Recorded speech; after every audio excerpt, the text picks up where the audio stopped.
Episode 9 of Department Q starts its finale with the interview involving Lyle Jennings.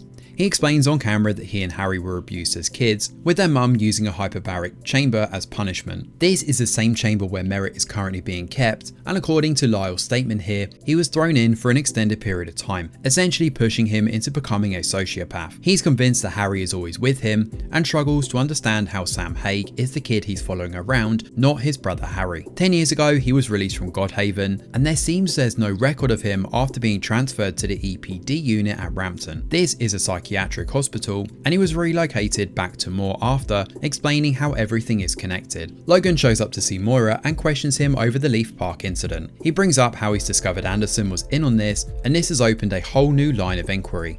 He also lets slip that this new information has been gained by Carl, causing Moira to grow concerned over the lack of progress he's managed to get on his own with this case. Cunningham shows up at the Jennings' house after and brings Elsa her post. He's also here to ask about a 999 call that came from her mobile. This was the same call that Merritt made outside the hyperbaric chamber at the end of the last episode. Elsa writes it off as just something she forgot, but Cunningham moves the questioning over to Lyle, worried for her well-being. Cunningham is not completely useless though, as he does some digging and realises that 999 call shows Merritt screaming and the sound, with its echoing, hinting at her being somewhere nearby. Time is very much of the essence here though, as Lyle and Elsa turn up the heat, quite literally. The temperature inside the chamber increases, and as Merritt looks outside, she sees Cunningham. He rants for a bit to Lyle about what's happened until he beats the guy to a pulp with a hammer. As for Carl, he gathers the troops, along with William and Claire, to go over the details of this case. All of this stems from the past with Harry Jennings and the brutal beatdown of William. Flashbacks show more of what transpired here,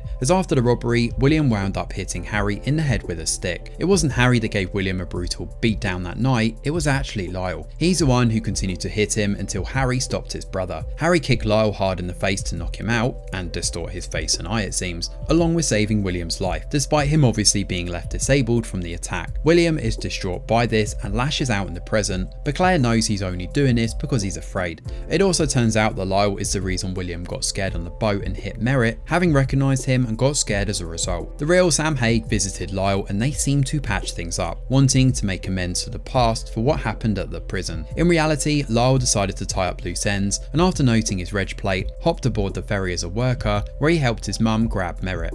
On the day of his death, Sam spotted Lyle heading up the crag and decided to follow him from afar. Lyle knew he was being followed though and beat Sam down to a pulp. After taking his keys and gear, he dragged him to the edge of the cliff and pushed him off. He put clay on his hands and made it seem like he was up climbing and fell before dumping his bag in the back seat, wiping his car free of fingerprints and taking off with the keys. With all of this now explained, the situation involving Merritt hits critical levels.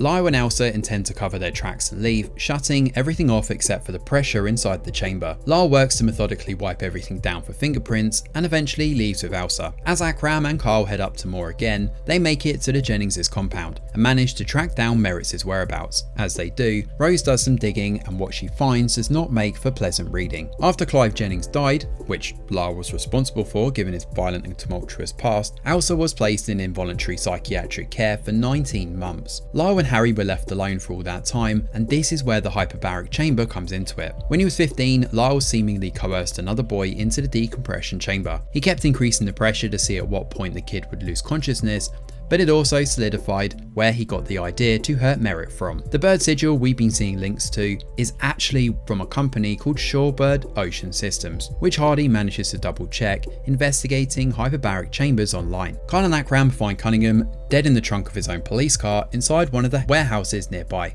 They soon track down the hyperbaric chamber Merrick is being kept inside of too, and the pair scramble to shut off the air pressure. Through Hardy's call, they manage to stabilise the pressure, but not before Lyle shows up and shoots Carl. He stands in front of Akram to take the bullet, but thankfully it's not fatal for either of them. He and Akram work together and manage to kill Lyle, saving Merritt in the process. While she's transported in a hyperbaric stretcher to regulate the pressure, William shows up and manages to find his sister, courtesy of Moira and her helicopter. As for Elsa, she tries to slip away, but instead she's caught by police who immediately find her. Instead of facing jail time, she turns a gun on herself and blows her brains out. A suitably cowardly end for a woman blinded by anger and cowardice. With the case solved, Carl shows up back home where he finds Rachel there with Jasper and Martin. They're pretty surprised to see him shot again, but Carl is proud of himself, having acted selflessly this time to save Akram's life in the process of saving the day. Fast forward 3 months and Merritt is back on the mend. She shows up and thanks everybody at the station except Carl, who has taken some time off. Merritt is leaving too,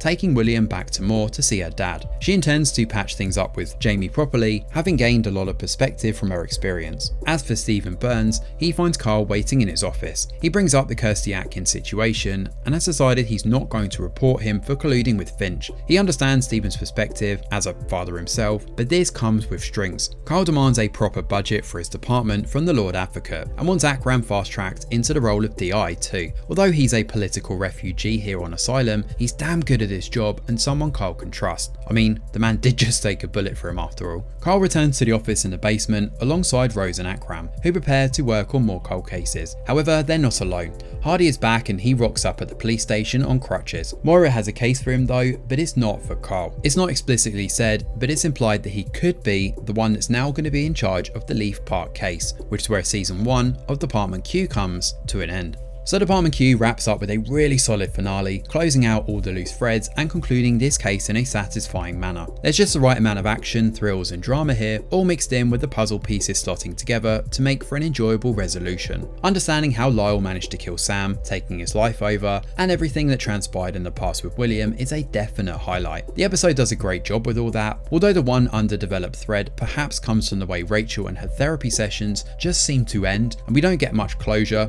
over Carl's potential romantic ties with her. I do appreciate it's not the point of the series, but given the way she just suddenly disappeared, I was convinced at one point that she's part of this and working as a mole to get information from Carl. However, this part aside, we see a great relationship build between Carl and Akram, with our titular character warming slightly and becoming a bit less prickly than he was at the start of the series. That's still very much part of his character of course, so it's unlikely that this will ever change, but it does well to show his progression over these 9 episodes all the same. Department Q bows out with a satisfying but quite open ending where we could get more cold cases in the future, a return of Merritt as a potential lawyer for the team, and lots of possibilities for the future. While it's certainly no Mindhunter, this has been a solid thriller and one that could have a bright future if it gets the eyeballs on it on Netflix. Fingers crossed that it does.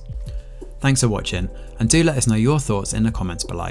Smash a like or subscribe to the channel, your support is very much appreciated. I'm Greg Wheeler, and from all of us over here at The Review Geek, we'll see you on the next video.